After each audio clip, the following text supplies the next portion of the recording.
हरे कृष्ण कृष्ण कृष्ण हरे हरे, हरे राम राम राम हरे हरे।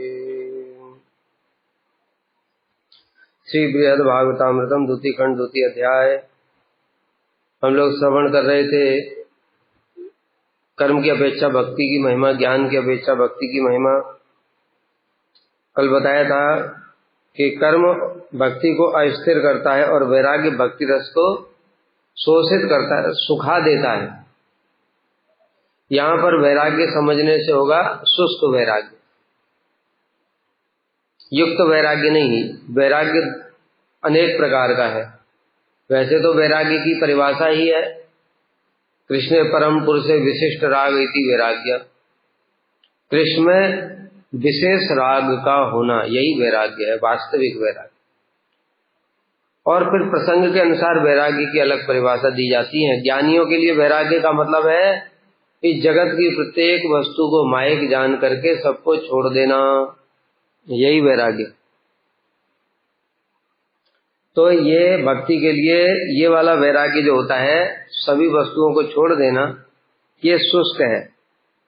भक्ति रसमय है और भगवान भी रसमय है, इसलिए वो सभी रसों का आस्वादन करते हैं। अगर हमने सब छोड़ दिया तो भगवान को देंगे क्या, खिलाएंगे क्या, भगवान की सेवा क्या करेंगे? कोई सेवा नहीं होती। इसलिए जब भावना ये होती है जीव ही ब्रह्म है, तो जीव ब्रह्म हो गया तो फिर सेवा क्या होगी? इसलिए ये शुष्क वैराग्य है।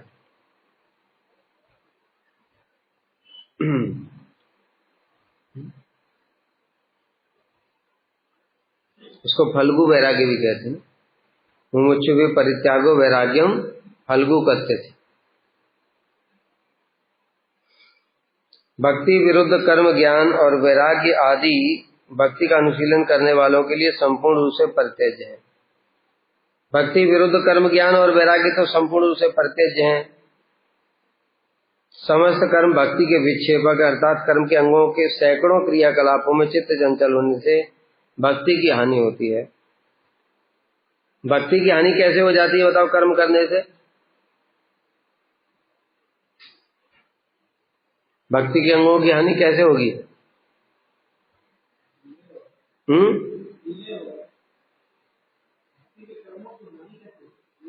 भक्ति के अंगों की हानि कैसे होगी कर्म करने से? हानि भी होगी, क्योंकि जब हम कर्म करते हैं, वर्णाश्रम धर्म का कोई पालन करेगा तो वर्णाश्रम धर्म है, ब्राह्मण का धर्म, मुझे वेद पाठ करना है, अब उसका चित्त वेदों की ओर जाएगा। मुझे लोगों को पढ़ाना है, मुझे सत्य बोलना है, तो चित्त जब तक इन सब चीजों में रहेगा तो चित्त कृष्ण में लगेगा कैसे? कर्म का मतलब है विषयों से संबंधित कुछ ना कुछ करेगा, शरीर से संबंधित कुछ करेगा। तो शरीर में तुम्हारा अभिनिवेश रहेगा तो आत्मा में अभिनिवेश कैसे रहेगा? दोनों चीजों में एक साथ अभिनिवेश नहीं रह सकता। इसलिए कर्म भक्ति से दूर ले जाते हैं। और उसी प्रकार से तभी तो जो कर्म छोड़ते हैं ना, फिर वो उनको समझ में नहीं आता प्रारंभिक अवस्था में कि ये ठीक है कि ये ठीक है। कर्म वाले संस्कार होते हैं तो उनको जागतिक कार्य क्रियाकलाप अच्छे लगते हैं, और वो धर्म भी पढ़ लिखा है उन्होंने कि ये धर्म, वर्णाश्रम धर्म में माता पिता भाई बहन पुत्र परिवार पत्नी सगे संबंधी, ब्राह्मण क्षत्रिय वैश्य शूद्र ब्रह्मचारी, ये सब कर्म भी पढ़ रखे हैं और थोड़ा भक्ति भी पढ़ते हैं। भक्ति में विश्वास नहीं है तो बार बार उनको कर्म की तरफ खींचते हैं। फिर भक्ति में सुनते हैं कि अरे कर्म की आवश्यकता ही नहीं है भक्ति में, फिर वो इधर कोशिश करते मन लगाने की, फिर उनका मन करता नहीं ऐसे छोड़ दूंगा तो क्या होगा, अपराध हो जाए, पाप लगेगा मुझे, फिर उधर चले जाते, तो संस्कारों के कारण ही। तो इसलिए जो कर्म है उनके द्वारा भक्ति के अंगों की समस्त कर्म भक्ति के विक्षेपक है, भक्ति से दूर ले जाते, क्योंकि कर्म शरीर की बातें करते हैं और भक्ति आत्मा की बात करती, भगवान की बात करती। कर्म के सैकड़ों अंगों में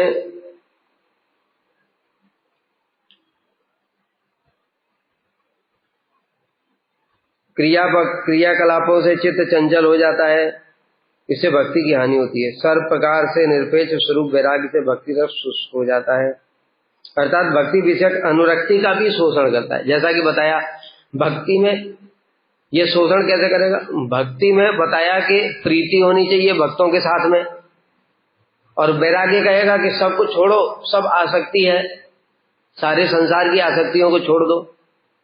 भक्ति कहेगा भक्तों से प्रीति करो, वैराग्य कहेगा कि संसार की आसक्ति छोड़ो, भक्तों की भी आसक्ति छोड़ो। ये भक्त थोड़ी है, तो शरीर है, इस प्रकार से बात करेगा तो ये भक्ति से दूर ले जाएगा। इसलिए कह रहे हैं भक्ति का शोषण करता है वैराग्य। इसी प्रकार से भगवान से भी किसी वस्तु में आसक्ति नहीं होनी चाहिए जगत की, ऐसा उनकी भावना होती है। तुलसी में भी नहीं, तुलसी में भी आसक्ति नहीं होनी चाहिए।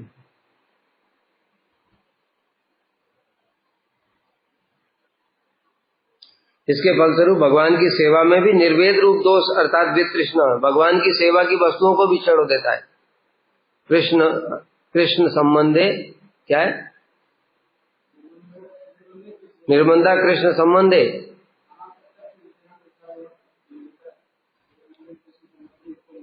ये तो युक्त वैराग्य हुआ।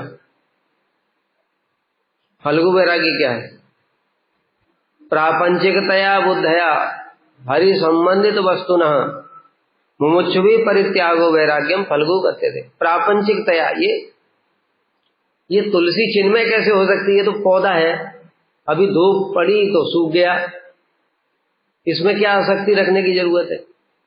हरि संबंधित वस्तुओं को भी प्रापंचिक जान रहा है। ये विग्रह भी ऐसा ही है, भगवान के कपड़े ये सब माया है, ये तो फट जाते हैं, कुछ दिनों के बाद खराब हो जाते हैं। इस समय इस प्रकार से भगवान संबंधी वस्तुओं को भी प्रापंचिक माइक जान करके परित्याग कर देता है। तो शुष्क वैराग्य में फिर क्या हो गया, भगवान से भी वैराग्य हो गया। इसलिए भक्ति में महाबाधक है। अतः भक्ति में विरुद्ध कर्म और वैराग्य आदि का मिश्रण अयुक्त है। और भक्तों को कर्म और वैराग्य की आवश्यकता ही नहीं होती है। भागवत में स्पष्ट रूप से बताया भक्ति के प्रभाव से सब अपने आप हो जाता है। भक्ति परेशान वो विरक्ति अन्यत्र एक काल प्रपद्य मानस यथान्तः शिव तुष्टि पुष्टि क्षुद पाए अनुगासम। भक्ति करने के साथ साथ में जितनी भक्ति आती जाएगी उतनी भगवान की अनुभूति होती जाएगी, और उतनी मात्रा में संसार से वैराग्य ऑटोमेटिक ही हो जाएगा। कुछ करने की आवश्यकता नहीं पड़ेगी। जितनी हमारी अभी भोगों में आसक्ति है वो धीरे धीरे कम होती जाएगी। कितने सारे उदाहरण हैं, जैसे हम लोग सुनते हैं जो भोगों में डूबे हुए थे, ये पुरंजन उपाख्यान में वर्णन है ना, राजा प्राचीन बरही। और दूसरा उदाहरण रघुनाथ दास गोस्वामी का देखो। रघुनाथ दास गोस्वामी तो नित्य परिकर हैं, किंतु लीला करने के लिए दिखा रहे हैं। भक्ति परेशान वो विरक्ति, थोड़ी भक्ति आई, संसार से विरक्ति हुई, महाप्रभु के पास पहुंच गए। प्रभु संसार में मन नहीं लगता है। महाप्रभु ने कहा ज्यादा शुष्क वैराग्य मत करो, मरकट वैराग्य न कर लोके दिखाइया। जगत को दिखाने के लिए मरकट वैराग्य करने की जरूरत नहीं है। घरे जाओ, अंतर्य निष्ठा कर, बाह्य लोक व्यवहार, भीतर में निष्ठा रखो भगवान के प्रति, बाहर से लौकिक आचरण करते रहो। आती रात कृष्ण तुम्हारे करवे होता, शीघ्र ही तुम्हारा कृष्ण उद्धार करेंगे। गए घर भजन करने लगे, अंदर में निष्ठा रखते भगवान के प्रति, बाहर से वैराग्य करते। भक्ति थोड़ी बढ़ी, फिर और संसार से विरक्ति हुई, नित्यानंद प्रभु के पास पहुंचे। नित्यानंद प्रभु ने कृपा करके उनको छोड़ दिया, घर छुड़वा दी, संसार छुड़वा दिया कृपा करके। उसके बाद में यहां पर आ गए। यहां पर भी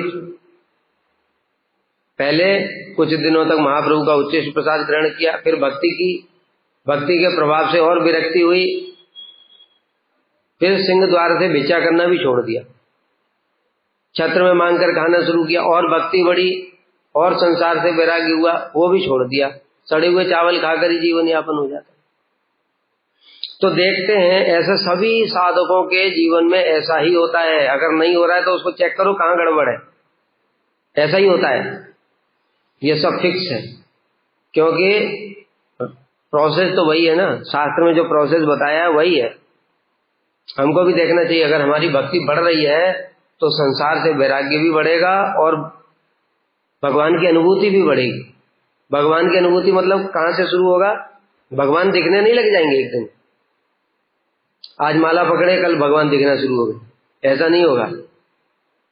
सबसे पहले भक्ति करने के साथ साथ शास्त्र की बातें ठीक ठीक लगना शुरू होंगी। जो शास्त्रों में हमको पहले विश्वास नहीं होता था, ये सब फालतू की बातें, हम भी थे उसमें। जब पढ़ा हमने, पहले किसी से पहले सुना, एक नाम करने से करोड़ों पाप नष्ट हो जाते हैं, इतना एक पापी अपने जीवन में नहीं कर सकता। हमने कहा ये कैसे, हम तो नाम कर रहे हैं, तो शास्त्र की बात में विश्वास ही नहीं है, कैसे विश्वास होगा? नाम कर रहे हैं लेकिन पाप नष्ट नहीं हो रहा है, तो इसलिए विश्वास नहीं हो रहा है। फिर भजन करने के साथ साथ में धीरे धीरे शास्त्र का थोड़ा ठीक ठीक ज्ञान हुआ, तब पता चला नाम अपराध भी कुछ होता है, नाम आभास भी कुछ होता है, शुद्ध नाम भी होता है, 3 चीजें होती है। तो पता चला शुद्ध नाम करने से करोड़ों पाप नष्ट होते हैं, नाम अपराध से पाप नहीं नष्ट हो रहे हैं। ठीक है, तो इसलिए शास्त्र की बात में फिर विश्वास हुआ, हाँ शास्त्र की बात तो ठीक ही है किंतु हमारे में ही गड़बड़ है। इस प्रकार से धीरे धीरे विश्वास बढ़ता है, शास्त्र दिखना शुरू हो जाते हैं।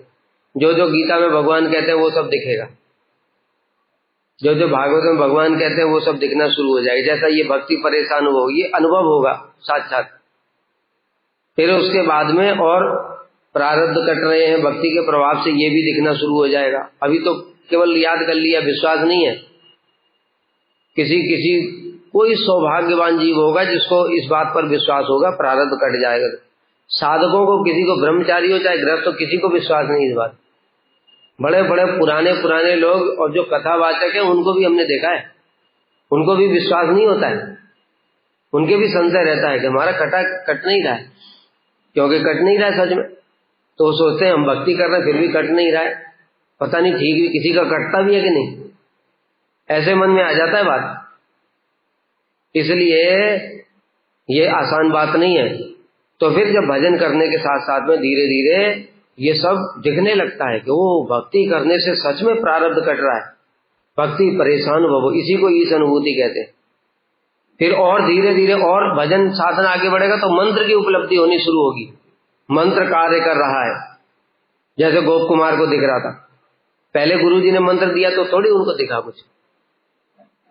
धीरे धीरे जब गए वहां राजा के यहाँ गए, जब राजा बनने की इच्छा करी तो मंत्र के प्रभाव से राजा बन गए। लेकिन एक दिन में क्या उनको विश्वास हो गया कि मंत्र ने काम किया? उस समय डाउट रहता है, बाई चांस हो गया होगा, समझ गए, तब भी संदेह रहता है। फिर उसके बाद और भजन किया, जगन्नाथपुरी में आए, फिर से जब उन्होंने इच्छा करी कि मैं जगन्नाथ जी की सेवा प्राप्त करूं, तब मंत्र जप किया और उनको राजा बन गए। जब वो तब समझ गए कि नहीं ये मंत्र ही काम कर, और गुरु जी ने भी उनको बताई दिया था कि जो तुम चाहते वो सब मिल जाएगा इससे। तब ये ईश अनुभूति हुई। ईश अनुभूति हुई मतलब पहले भगवान संबंधी वस्तुओं की अनुभूति होनी शुरू होगी। गुरु की कृपा, वैष्णवों की कृपा, शास्त्र की बातें सत्य हैं, मंत्र भी काम करते हैं, इस प्रकार से धीरे ये ईश अनुभूति है। फिर जाकर के भाव अवस्था में भगवान के दर्शन होते हैं। इस प्रकार से ईश अनुभूति जितनी होती जाएगी उतना संसार से वैराग्य भी होता जाएगा। देखो भरत महाराज का उदाहरण देखो, छोड़ के गए, घर संसार छोड़ करके गए जंगल में, थोड़ी सी आसक्ति रह गई थी, हिरण से आसक्ति हो गई। उसके बाद में अगला जब जन्म हुआ तब देखो आसक्ति है, और भजन किया, फिर तीव्र भजन किया, आसक्ति भी कट गई, भगवान की उपलब्धि हुई और संसार से एकदम वैराग्य, इतना वैराग्य हो गया कि शरीर से भी वैराग्य हो गया। शरीर को काटने के लिए गुंडे लोग, उनको डाकू लोग लेकर के गए, तब भी उनको कोई चिंता नहीं। ऐसा हो जाए, इतनी उपलब्धि हो जाएगी आत्मा की, इसको कहते हैं आत्म तत्व की उपलब्धि। जब आत्म तत्व की उपलब्धि हो जाती है फिर शरीर संबंधी कोई चिंता नहीं रह जाती। जैसे रघुनाथ दास गोस्वामी, फिर वैराग्य बढ़ते बढ़ते कहां तक पहुंच गया? 22.5 घंटा भजन, 1.5 घंटा खाना पीना सोना, उसमें भी स्वप्न में राधा गोविंद की सेवा। उसके बाद और वैराग्य बढ़ा दे, रूप गोस्वामी, सनातन गोस्वामी और अप्रगट हो गए तो वो भी छोड़ दिया। एक दोना मट्टा 24 घंटे में पीते थे, वो भी छोड़ दिया। ये है, सबका ऐसा ही होगा। इसलिए अपने अपने आप को चेक करते रहा करो, हमारा कितना भजन हो रहा है, कितनी उपलब्धि हो रही है। कुछ नहीं, वो करे जा रहे, इससे कुछ नहीं होगा। साध्य को लक्ष्य करके साधन जो किया जाता है वो साधन भक्ति है। ऐसे खाली करे जा रहे हैं तो ये भी बेकार, कुछ भी नहीं है। किंतु इसके द्वारा तो लाखों जन्म निकल जाएंगे। थोड़ा थोड़ा इकट्ठा सुकृति करते रहोगे, थोड़ा सुकृति बन गई, फिर और थोड़ी सुकृति, ऐसे लाखों जन्म निकल जाएंगे। इसी में अनर्थ भी दूर नहीं होंगे। जब एक एक चीज को लक्ष्य करके मुझे अनर्थ दूर करने हैं, निष्ठा में प्रवेश करना है, क्यों नहीं हो रहा है? भक्ति परेशान हो, शास्त्र में लिखा है। दूसरे वैष्णवों को अनुभूति हो रही, मुझे क्यों नहीं हो रही? ऐसे जब लक्ष्य कर करके फिर उस लक्ष्य को प्राप्त करने की चेष्टा करता है, तब साधन होता है, नहीं तो टाइम पास। स्कूल कॉलेज में भी ऐसे ही होता है। कोई ऐसा मूर्ख देखा तुमने जो स्कूल में गए, पढ़ जाए, आकर के घर में बैठे, हाँ ठीक है क्या, फिर अरे सबका लक्ष्य होता है कि नहीं? एग्जाम होगा, हाफ ईयरली एग्जाम, जितना टीचर पढ़ा रहा है आकर के याद करना है। क्यों याद कर रहा है? क्या जरूरत है? क्योंकि लक्ष्य है उसका, हाफ ईयरली एग्जाम होगा, एग्जाम में फेल नहीं होना चाहिए, फेल नहीं होना चाहिए। इसलिए जो याद कराया वो सबका याद, जो टीचर ने पढ़ाया वो सब याद होना चाहिए। इसे घर में आके पढ़ता है, होमवर्क करता है, समझ में नहीं आता ट्यूशन लगाता है।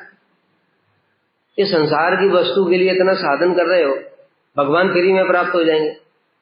फिर एग्जाम देता है, एनुअल एग्जाम देता है, फिर उसके बाद में अगर फेल हो गया फिर एनालिसिस करता है कहाँ कमी रह गई, ये सब्जेक्ट में कमजोर था, उसका ट्यूशन लगाता है, फिर अगली क्लास में। हर क्लास में ऐसे ही होता है। और फिर उसके बाद में डिग्री मिल गई, उसके बाद में क्या घर बैठ जाता है? तब फिर चेष्टा करता है नौकरी मिलनी थी, नौकरी कैसे मिलेगी? अरे लोग 10th क्लास से ही आजकल 10th क्लास से जॉब के लिए तैयारी शुरू कर देते, पता है? सरकारी नौकरियों के लिए रीजनिंग पढ़ना, जीके पढ़ना, इंग्लिश पढ़ना, ये सब 10th क्लास से शुरू कर देते बच्चे। किस लिए कर रहे हैं? वो साध्य है, नौकरी चाहिए। उन्होंने देखा मुझे रेलवे की नौकरी चाहिए, वो रेलवे की वो खरीद लाए, वो पेपर होते हैं और वो किताबें मिलती है ना, वो सब कॉम्पिटिटिव एग्जाम के लिए वो किताबें खरीद करके पढ़ते हैं। किस लिए पढ़ रहे? इतना क्या जरूरत है? जो टीचर पढ़ा रहा है पढ़ते रहो बस, उदासीन होकर के। नॉलेज तो बढ़ी रही है, लेकिन क्यों पढ़ रहे हैं? क्योंकि लक्ष्य है। इसी प्रकार से भक्ति में भी लक्ष्य है। अगर भक्ति में जिसका कोई लक्ष्य ही नहीं है, तो गुरु जी ने बोला बेटा 4 माला कर लो, ठीक है, तो 2 माला सवेरे दो। गुरु जी ने पूछा माला करते हो? हाँ। क्यों करते हो? आपने बोला इसलिए करते। कोई उद्देश्य नहीं, कुछ नहीं, मतलब अरे हमने क्यों बोला ये भी तो सोचो, गुरु जी ने बोला क्यों? शुरुआत में तो थोड़ी थोड़ी सुकृति बनाने के लिए बोला, शुरुआत तो वहीं से होगी, क्योंकि तुम अभी लक्ष्य तो जानते ही नहीं हो क्या होता है।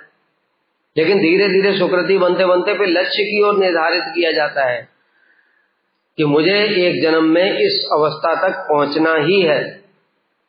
फिर उस जन्म में, अगले जन्म में वहां से शुरू होगा, वहां से आगे बढ़ेंगे। ठीक है? इस प्रकार से भाई भजन साधन करो।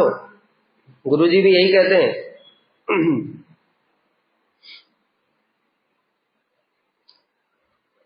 और भी भागवत में बताया, तस्मात् मद भक्ति युक्त योगिनो वही मदात्मना न ज्ञानम न च वैराग्यम प्राय श्रेयो भवेदिह। तस्मात् मद भक्ति युक्त, जो मेरी भक्ति कर रहा है, मत परायण, जो मेरे परायण हो गया है, उसके लिए न ज्ञानम न वैराग्यम प्राय श्रेयो भवेदिह। ज्ञान और वैराग्य उसके लिए श्रेष्ठ नहीं होते, क्योंकि ज्ञान और वैराग्य उसको शुष्क बना, हृदय को शुष्क कर देंगे। सार्वभौम भट्टाचार्य की तरह। सार्वभौम भट्टाचार्य का खुद तो हृदय शुष्क हो गया है। तो महाप्रभु आए 24 साल में संन्यास लेकर के, इतना दिव्य स्वरूप है उनका। निंदित हाटक कांति कलेव, गर्वित मारक मारक, कामदेव की शोभा को भी पराभूत करने वाला इतना सुंदर स्वरूप। 24 साल का युवक, इतना सुंदर तप्त कांचन गौर वर्ण, और 24 साल की संन्यास ले लिया। अभी संन्यास तो ले लिया, माया इतनी प्रबल है, बड़े से बड़े बूढ़े बूढ़े ऋषि मुनि विश्वामित्र जैसे 60,000 साल के बुढ़े होंगे। 60,000 साल तो तपस्या ही करी थी, उम्र कितनी होगी उनकी? उससे तो ज्यादा ही होगी ना। तभी इतने बूढ़े 100 बरी जैसे 10,000 साल से तपस्या कर रहे थे, तो उनकी 10,000 साल तो वैसे ही उम्र हो गई। इतने बूढ़े बूढ़े लोगों के हृदय में भी काम जागृत हो जाता है। ये 24 साल का बच्चा कैसे धारण कर पाएगा सन्यास को? सार्वभौम भट्टाचार्य कहने लगे, मैं तुम्हें वेदांत पढ़ाऊंगा, वेदांत पढ़ करके तुम्हारा चित्त शुष्क हो जाएगा। ये शुष्क करना चाहते। महाप्रभु ने कहा ठीक है, पढ़ा दो, क्योंकि उनका भला चाहते हैं। इसलिए महाप्रभु ने कहा कोई बात नहीं, 7 दिन तक पढ़ाते। वेदांत पढ़ाओ मतलब अहम मैं ही ब्रह्म हूं, सब जगत में कुछ भी नहीं है, सब मिथ्या है, ये माया है, ये ऐसे कर ऐसी व्याख्या करते करते महाप्रभु 7 दिन तक चुपचाप बैठे थे, चुपचाप सुनते, कुछ नहीं बोले। और उन्होंने देखा कि ये पूरा उल्टी सीधी व्याख्या कर रहे हैं। फिर 7 दिन के बाद सार्वभौम बोले, चैतन्य कुछ समझ में आ रहा है? तो महाप्रभु बोले, समझ में तो सब आ रहा है। वेदांत तो सूर्य के समान है और आपकी व्याख्या बादल के समान, क्योंकि आपने शुष्क व्याख्या कर करके वेदांत के वास्तविक तात्पर्य, वेदांत में ही तो रसो वैसा, भगवान रस के आश्रय है, और तुम कह रहे हो कि भगवान में कोई रस ही नहीं है, वो निराकार है, निर्विकार है, निशक्तिक है, बेकार है, क्या फायदा रहा? तो इसलिए आपकी व्याख्या तो बादल के समान है। आपकी व्याख्याओं ने वेदांत के वास्तविक तात्पर्य को ढक दिया। ऐसे वेदांतिक ऐसे हो जाते हैं, शुष्क हृदय को। तो इसलिए यहां पर भगवान कहते हैं, भागवत का ही श्लोक है ये, कि जो मेरी भक्ति करता है उसके लिए ज्ञान और वैराग्य प्राय ठीक नहीं होते। बहुत प्रकार के कर्म, तपस्या, ज्ञान, वैराग्य, समाधि, दान से उत्पन्न धर्म, अन्य अन्य श्रेयस्कर कार्यों द्वारा लोग जो समस्त फल प्राप्त करते हैं, वह मेरी भक्ति से ही, भक्ति के द्वारा सब प्राप्त हो जाते हैं। ये भी बोला है होगा। इनकी करने की आवश्यकता भी क्या है? जो भक्ति करता है उसको अन्य कुछ करने की आवश्यकता नहीं है। भगवान ने ये भागवत में बोला, यद कर्म भी यद तपसा ज्ञान वैराग्य यद योगेन दान धर्मेण श्रेयोवृत्तिरपि सर्वम मदभक्ति योगेन मदभक्तो लभते जैसा स्वर्गापवर्गम मद्धाम कथंचित यदि वांछति। क्या मतलब हुआ? कर्म से, तपस्या से, ज्ञान से, दान से, योग से जो कुछ भी तुमको प्राप्त हो सकता है वो सब मेरी भक्ति से भी प्राप्त हो जाएगा। तो दूसरा कुछ काम करने की जरूरत क्या? उल्टा दूसरा कुछ करने जाओगे तो हृदय शुष्क हो जाएगा या विक्षिप्त हो जाएगा, भक्ति से अलग हो जाएगा। इसलिए भक्ति करने वाले को भक्ति में ही फोकस करना चाहिए। ये सिंपल सी बात। इस जगत में भी जैसे उदाहरण देखो, कोई भी जागतिक उदाहरण भी देखो, वहां पर भी सब फिट होता है। कोई व्यक्ति है इंजीनियर बनना चाहता है, उसने लिया फिजिक्स केमिस्ट्री में, अब उसके साथ साथ में वो फिर बायोलॉजी भी पढ़ रहा है, फिर वो आर्ट्स भी पढ़ रहा है, फिर वो कॉमर्स भी पढ़ रहा है, हिस्ट्री भी पढ़ रहा है, ज्योग्राफी सब पढ़ रहा है। अभी बताओ उसके नंबर कितने आएंगे? और एक व्यक्ति जो केवल पीसीएम, बस पूरा उसी पर ही फोकस किया, स्वाभाविक सी बात है जो एक जगह फोकस किया उसके नंबर ज्यादा आएंगे। क्यों आएंगे? क्योंकि तुम्हारा चित्त तो 50 जगह लगा हुआ है। कई लोग ऐसे होते हैं जो MBA MA degree MA post graduate करने के बाद भी जिंदगी भर नौकरी नहीं कर पाते। पता है क्यों? आज उनको देखा वो कोई रेलवे की तैयारी कर रहा है तो रेलवे वाली ले आए वो किताब, उसको पढ़ना शुरू कर दिया। उसमें एक एग्जाम दिया, हुआ नहीं। दूसरे ने कहा अरे यार इसमें बहुत कठिन है, टीचिंग में बढ़िया है। टीचिंग में देखो डबल फायदा है। अगर तुम मान लो कि किसी में PGT नहीं बन पाए तो कम से कम ट्यूशन तो पढ़ा सकते हो। पर हाँ ये बढ़िया, टीचिंग के लिए PGT तैयारी करना शुरू कर। उसमें नहीं हुआ, फिर थोड़ा ट्यूशन पढ़ाया, कहते यार इतना थोड़ा ट्यूशन पढ़ाने से 500 रुपया मिलता है, इससे क्या होगा।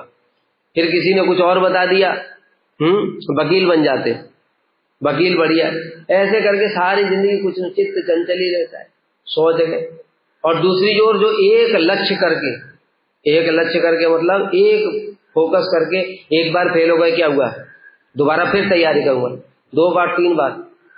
कितने कितने लोग IIT में 5-5 साल के बाद में आ पाते, IAS में तो 6ठी बार में अटेम्प्ट में आ पाते। समझ गए? तो पूरा लक्ष्य निर्धारित करके ऐसे करके करना चाहिए। ऐसे ही भक्ति है। संसारिक उदाहरण भी यहाँ फिट नहीं होते, क्योंकि संसारिक उदाहरणों में एक समस्या है कि IAS का एग्जाम भी देने के लिए 6 अटेम्प्ट होते शायद, 6 अटेम्प्ट के बाद में और नहीं दे सकते। तो 6 अटेम्प्ट के बाद भी बेटा हुआ नहीं तो बेकार। लेकिन भक्ति में कुछ नहीं बेकार हुआ। तुम लक्ष्य को निर्धारित करके भजन करते जा रहे हो, तुमने बाकी सब कर्म ज्ञान योग सब छोड़ दिया और लक्ष्य को निर्धारित करके भजन कर रहे हो, मर गए कोई बात नहीं, वो अगले जन्म में जितना किया था तुमने, मान लो भक्ति की 10th क्लास तक पहुंच गए तो अगले जन्म में 11th क्लास से शुरू होगा। जो जहां पर छोड़ देगा भक्ति वो वहां से ही शुरू कर देगा। अगर ऐसा नहीं होता तो कभी भक्ति में सिद्धि नहीं हो पाती, क्योंकि भक्ति एक जन्म का खेल नहीं, तब तो कोई सिद्धि नहीं हो पाता। इसलिए भगवान ने पूरा व्यवस्था कर रखी है। आत्मा का धर्म है भक्ति। अब आत्मा तो मरता नहीं है, इसलिए आत्मा से तुमने जो इस जन्म में कमा लिया तो आत्मा मरता नहीं है, तो उसकी वस्तु भी नहीं मरेगी, जिसने कमाया वो साथ में जाएगी। और कर्म शरीर से किया जाता है, शरीर मर जाता है तो कर्म भी मर जाता है। इसलिए भक्ति का बड़ा वैशिष्ट है।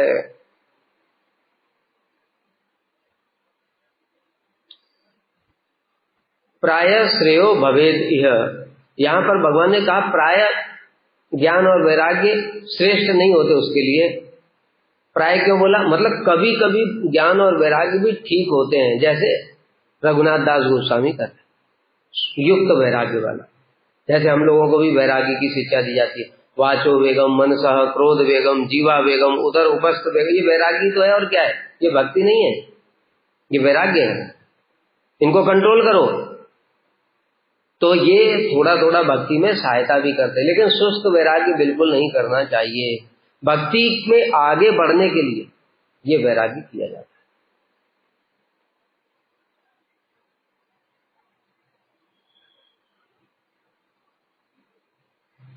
उक्त कर्म वैराग्य और ज्ञान शोधित होने पर ही भक्ति के अनुगामी होते हैं, अर्थात भक्ति साधन के प्राथमिक अंग के रूप में स्वीकृत होते हैं। जैसा बताया रूप गोस्वामी ने पहले के 3 श्लोक यही बताया, वाचो वेगम मनसा क्रोध वेगम जीवा वेगम उदरपस्थ वेगम एतान वेगानि विषय धीरा सर्वांपि अत्याहार प्रयास प्रजल्पो नियमाग्रह जन संघर्ष लौल्यंच षड्वीर भक्ति विनश्यति, इससे विनश्यति होती, भक्ति घटती है, इसलिए वैराग्य का अभ्यास।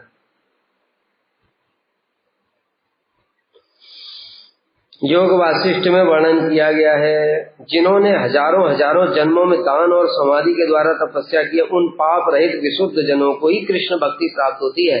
भक्ति इतनी दुर्लभ वस्तु है। यद्यपि भक्ति के लिए कोई नियम नहीं है, पापी से पापी व्यक्ति को भी हो सकती। जगाई मदाई को वो क्या कितने जन्मों तक तपस्या कर रहे थे, समाधि कर रहे, कुछ नहीं कर रहे। लेकिन साधारण नियम क्या है? साधारण नियम यही है कि अनेक जन्मों तक जो धीरे धीरे सात्विक प्रधान हो जाता है, सत्य बोलता है, दान दया धर्म जब तब करता है, धीरे धीरे फिर उसको समझ में आता है कि ये सब करने से भी लाभ क्या है, फिर मैं संसार में ही फंसा हुआ हूँ, इसलिए भजन करूंगा और भगवान के धाम चला जाऊंगा, तो भक्ति में प्रवेश करता है। ठीक है, भगवान ने गीता में भी ऐसा बोला है। कौन सा श्लोक है?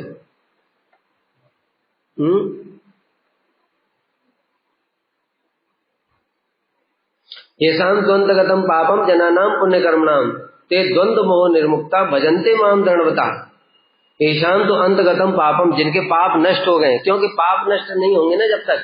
तुम मान लो हरि नाम करने बैठे और पाप के कारण तुम्हारी पीठ में दर्द हो गया, अब पीठ में दर्द, हरि नाम करने, हरे कृष्ण बाधा दे दिया ना, तो भजन करोगे कैसे? और कीर्तन में बैठे हुए थे, कीर्तन में बैठे पाप के कारण में मन कभी चित्त इधर जा रहा है कभी उधर जा रहा है, तो फिर भजन कैसे करोगे? इसलिए गीता में कहते भगवान, ये शाम त्वंतगतम पापम, जिनके पाप खत्म हो गए, जनानाम पुण्य कर्मणाम। पुण्य कर्म मतलब भक्ति उन्मुखी सुकृति, दान व्रत यज्ञ तप नहीं समझना, यहाँ इनसे कुछ नहीं होने वाला है। भक्ति उन्मुखी सुकृति, कई जन्मों के फलस्वरूप जो तुमने श्रवण किया, कीर्तन किया, कथा सुना, तुलसी के पौधे में सेवा किया। तुलसी के पौधे से 9 प्रकार की भक्ति हो जाती है, एक तुलसी का पौधा रखने से। दृष्टा स्पृष्टा, दृष्टा माने दर्शन, तुलसी का दर्शन ही भक्ति है। स्पृष्टा, तुलसी का स्पर्श करना चाहिए चरणों में। ध्याता, ध्यान करना चाहिए। कीर्तिता, कीर्तन करना चाहिए, नमो नमो तुलसी। दृष्टा स्पृष्टा तथा कीर्तिता, नमिता, प्रणाम करना चाहिए। श्रुता, श्रवण करना चाहिए तुलसी की महिमा। रोपिता, तुलसी का पौधा लगाना चाहिए। सेविता, धूप दीप दिखाना चाहिए। धूप दीप तो पूजिता में आ गया। ये धूप से बचाना चाहिए, पानी देना चाहिए। मंजरी बड़ी हो जाती तो उसको छांटना चाहिए। इस प्रकार से सेवा करनी। और पूजिता, धूप दीप तुलसी, ये धूप दीप पुष्प इत्यादि के द्वारा पूजा। 9 प्रकार से भक्ति है। ऐसे कई जन्मों की इकट्ठी हो जाती है, तब इसको पुण्य कर्म कहते हैं। ये पुण्य कर्म, इसके द्वारा फिर दृढ़ व्रता, तो मेरा भक्ति करता दृढ़ व्रती होकर के।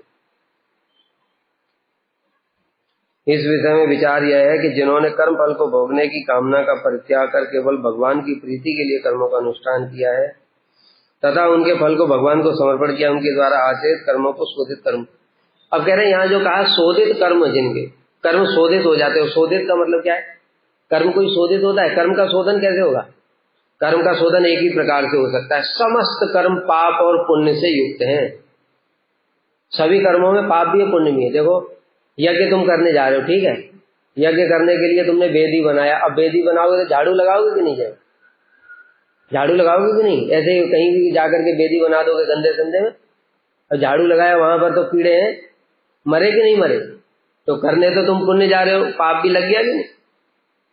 फिर उसके बाद में वेदी बना करके स्वाहा स्वाहा का, उसमें कोई इधर कीड़ा वीड़ा मर गए तो कीड़े वीड़े का कौन पाप लेगा? तो सारे के सारे कर्म पुण्य और पाप युक्त हैं। इसलिए कर्म शोधन का मतलब है जो कर्म भगवान को समर्पित कर दिया जाए। प्रभु ये सब मैं आपके लिए कर रहा हूं, इसका फल मैं आपको समर्पित कर रहा हूं, इसको कहते हैं भगवत अर्पित निष्काम कर्म। ये कर्म का शोधन हो गया। अपने लिए करोगे तो बेटा तुमको पुण्य तो मिलेगा, स्वर्ग भी मिलेगा, साथ में वो जो कीड़े मरे उनका पाप भी तुमको भोगना पड़ेगा। दोनों, हर कर्म में ऐसा ही है। कोई भी कर्म हो उसके साथ में पाप और पुण्य दोनों भी रहते हैं।